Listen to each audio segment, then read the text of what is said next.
አሁን የምነግራችሁን ነገር አድርጉት፣ እረፍት ታገኛላችሁ።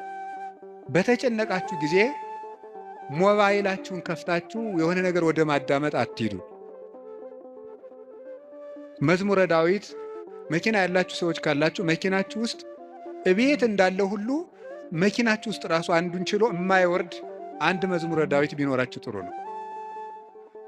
የሆነ ወረፋ እንኳን እስከምትጠብቁ የነዳጅ ወረፋም ሊሆን ይችላል አላውቅም። መኪና ውስጡ ናችሁ 3 መዝሙር ዘምሩ። መስሪያ ቤት ገብታችሁ ወረፋ እስኪደርሳችሁ አንድ መዝሙርም ዘምሩ፣ የዳዊትን መዝሙር። ይገርማችኋል፣ መንገዳችሁ ሁሉ ብርሃን ይሆናል። እውነቴን ነው የምነግራችሁ። መቼም ስብከት ድራማ አይደለም። በቅድስና ሕይወታችን አባቶቻችን አንመስልም። በእውነት እኔ በግሌ ብዙ የጎደፉ ኃጢአቶች ይኖሩብኛል። ግን በጸሎት በኩል ያልሞከርኩትን አልሰብክም። ስለዚህ መዝሙረ ዳዊት አጽናንቶኝ ነው እንጂ የምናገረው ያነበብኩትን አይደለም የምናገረው። የሆነውን ነው የምነግራችሁ። ይጠቅማቸዋል። መዝሙረ ዳዊት አንብቡ። ሰው ላይ አትጠጉ፣ በሰውም አትሸበሩ።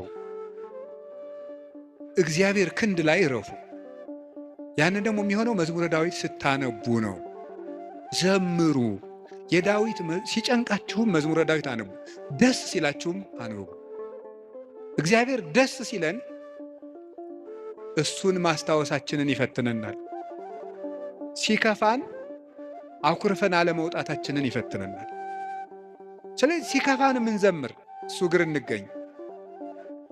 ምንድነው? ሴት በሚያስጨንቅ ስቃይ ተወልዳለች፣ ወልዳ ስትጨርስ ከባሏ እግር ትገኛለች ይላል። ኦሪት ዘፍጥረት ያለው አይደለም? በምጥ ወልደሽ በስቃይ ወልደሽ ፈቃድሽ ወደ ባልሽ ይሁን ያለ። በስቃይ ትወልዳለች፣ ወልዳ ስትጨርቅ ከባሏ ጋር ትውላለች። ይሄ ማለት አንዲት ነፍስ በመከራ ተጨንቃም ከሙሽራዋ ክርስቶስ እግር ነው መገኘት ያለባት። ትርጉሙ ይሄ ነው።